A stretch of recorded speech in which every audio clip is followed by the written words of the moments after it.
মানে গোটেই বিষয়টো হ'ল যে ৰাজনীতি চাওক 2016 চনমানতে যেতিয়া মাননীয় মুখ্যমন্ত্ৰী বুলিয়ে ক'ম মই যে সৰ্বানন্দ সোণোৱাল ডাঙৰীয়া তেখেতে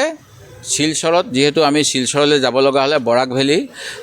3খন জিলা আছে তাত আমাৰ তাতো খিলঞ্জীয়া আছে উপাধি বেলেগ হ'ব পাৰে কিন্তু সেইখিনি সেই ভূমিপুত্ৰ সেই খিলঞ্জীয়া মানুহক সহায় কৰিবৰ কাৰণে তেতিয়া এটা ছেক্ৰেটেৰিয়েট মিনি ছেক্ৰেটেৰিয়েট দিছিলে আজি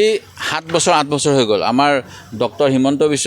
শৰ্মা ডাঙৰীয়া 3 বছৰ হ'ল সেই কামটো PWD বিভাগে কৰিছে তেতিয়া তেখেত PWD আছিলে এতিয়াও PWD আজিলৈকে কৰি দিয়া নাই এইবিলাক আভুৱা ভৰা নিয়ম এতিয়া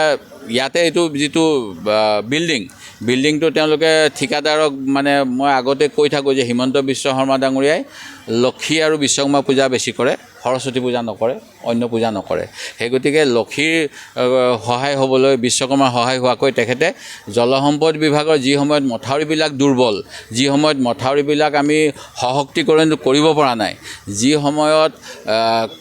বিধানসভাত মন্ত্ৰীয়ে ব্লেম দি থাকে এইবিলাক কংগ্ৰেছৰ দিনত বনোৱা কংগ্ৰেছেতো 50 বছৰ আগত বনাইছিলে সেইখিনিতে তেওঁলোকে যোৱা 9 বছৰত ভালকৈ ৰিপেয়াৰ কৰা নাই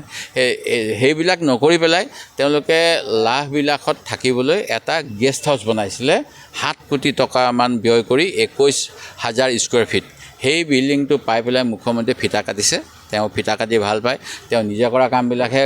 কৰা হয় অন্য কৰাবিলাক নহয় আগৰ মন্ত্ৰী কেশৱ মহন্ত আগৰ মুখ্যমন্ত্ৰীয়ে ধৰক জলসম্পদৰ এটা তাতে গেষ্ট হাউচ দিছিল সেইটো নাম নিচান নাইকিয়া কৰিব লাগিব সেই গতিকে তেওঁ মুখ্যমন্ত্ৰী সচিবালয় কৰি দিলে এনেকুৱা বহুত উদাহৰণ আছে সিদ্ধাৰ্থ ভট্টাচাৰ্য ডাঙৰীয়া শিক্ষামন্ত্ৰী থাকোঁতে বহুত নিযুক্তি দিছিল সেইবিলাক অবৈধ বুলি ক'লে আগৰ সৰ্বানন্দ সোণোৱাল ডাঙৰীয়া থাকোঁতে তপন গগৈ ডাঙৰীয়াই ASCB মিটাৰ ৰিডাৰ বা কিবা কিবি দিছিলে সেইবিলাক অবৈধ বুলি ক'লে তেনেকৈতো এতিয়া আনকি তেওঁ নিজে কাম কৰাটোহে শুদ্ধ বাকীবিলাকৰ অশুদ্ধ বুলি এটা যিটো মুখ্যমন্ত্ৰীয়ে ধাৰণা দিব বিচাৰে সেইকাৰণে এইবিলাক নিৰ্বাচনী চমক কৰি আছে।